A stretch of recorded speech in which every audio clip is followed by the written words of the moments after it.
Hey guys, Lady Liberty Stacker here. It is Saturday, March 31st, 2018, the day before Easter. And I am going to be making a wicked dessert. And this is kind of what it's supposed to look like in my new cookbook. I did it at Christmas. I don't think I did it quite right. So just real quick before I start melting the butter, I'll tell you what the ingredients are. We have 2 sticks of butter. We're going to start melting these. It's 1 cup. Each stick is a ½ cup. It's unsalted butter. And we're going to use a spatula to do this, get this going here. And you want to melt the butter. And you have 2 cups of dark chocolate or semi-sweet chocolate. I kind of put a combination in there.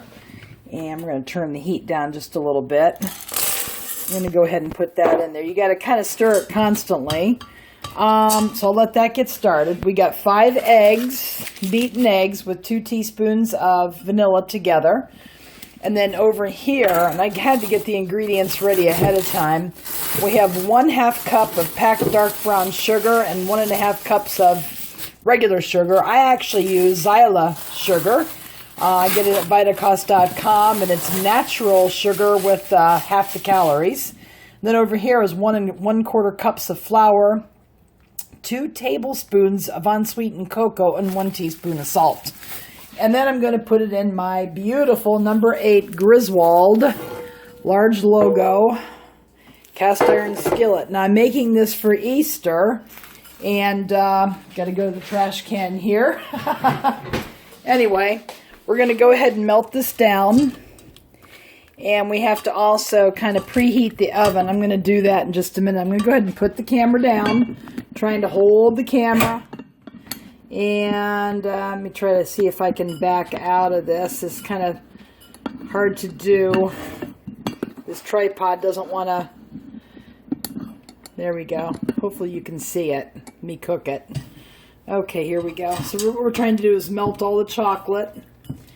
And then what we're going to do, while that's melting, I'm going to whisk together all the sugar here. You can see me do this. Whisk all that together. And you're going to mix that with the chocolate and the butter after it's melted. And you're going to let it cool for 5 minutes. And then you're going to add the eggs and the vanilla to it. And then mix that with the flour mixture, and I'll do it all. I've only done this recipe one other time, and doing it live is challenging only because you have to make sure you do it correctly while you're filming it and have all your ingredients already prepared ahead of time. So I'm going to melt this over low heat. You don't want to burn the chocolate, so we're doing it over low heat. And I will go ahead and do that, and I will be right back. Okay, guys, I am letting the chocolate, took the chocolate off. It's all melted. You can see in there, it's all melted. And I'm going to let it cool for another couple of minutes. And right now I'm whisking together the 5 eggs. And while we let the chocolate cool, after 5 minutes, we're going to add the sugars to it. And we're going to let those melt in there.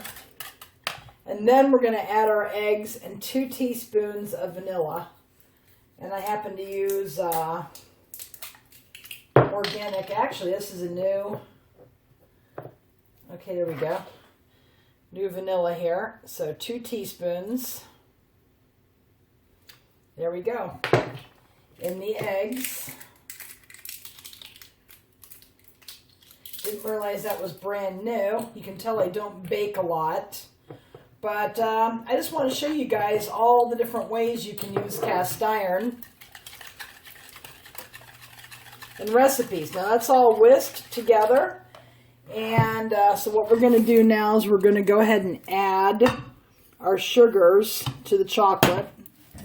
We're going to go ahead and do it now. It's been cooling. So we're going to add the sugar. Get it all mixed in there really, really well. You can see that. And I'm going to go ahead and do that. I'm going to pause the camera and I'll be right back. Okay, you're supposed to let the chocolate cool for 5 minutes after whisking in the sugars. So I've whisked the sugars together and let it cool. And then once you do that, then you whisk in the eggs with the 2 teaspoons of vanilla. And you mix those up real nice together. And then once this is all mixed, you then take your already mixed 1 1/4 cup of flour, 2 tablespoons of unsweetened cocoa, and it's the Hershey cocoa that you guys have seen, and then 1 teaspoon of salt. And you can get this stuff in your baking aisle of any department store. So I need to actually whisk, I don't want to lose any of this, whisk that together. Make sure it's all mixed in real good. And then I've got the oven preheating at 350 degrees. I have the skillet in the oven.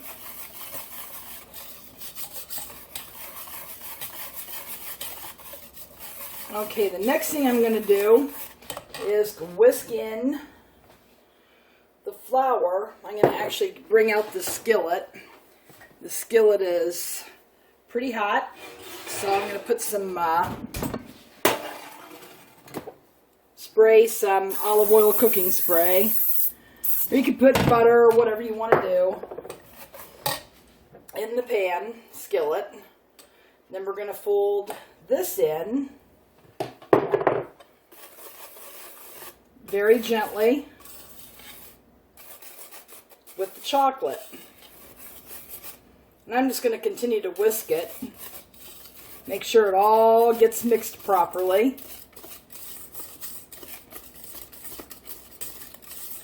It's looking really nice. Takes a little bit of risk action to do this, and I'm going to do the rest. And whisk it in. And what we're going to do once this is all ready, I'm going to sprinkle some flour at the bottom of the skillet. As I say, you're supposed to do that. Didn't really make sense to me, but I'll just do a little bit. And once this has been all mixed thoroughly, you pour it into your prepared skillet. Put it right here. And then you actually do the caramel. And it's, I use Smucker's hot caramel topping. And I'm going to use the whole jar. It's a 12-ounce jar. And making sure I get it all mixed together here. Okay, I think I have it all pretty good. Just want to make sure all the flour, and I use a whisk. That's going to make sure it gets mixed in the best. You don't want dry flour in your batter. Okay, now what I'm going to do is going to go ahead and pour it. I'm going to go ahead and put my skillet right here. It's all hot and ready. So we're going to pour it into the skillet. And it says to bake this for about 30 to 40 minutes in the 350 degree oven until a toothpick inserted in the center comes out clean. That makes sure you bake the middle part of it.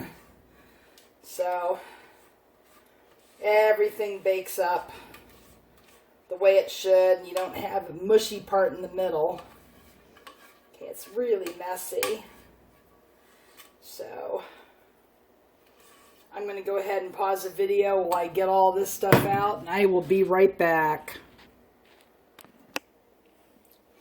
Okay guys, I am back. I poured this caramel on top, and this part's always the part that stymied me the most. But I'm just trying to twirl it in, and we'll see what happens. So I'm going to go ahead and stick it in the oven. And very heavy, very heavy. I'm going to have to put the camera down. So here it goes in the oven.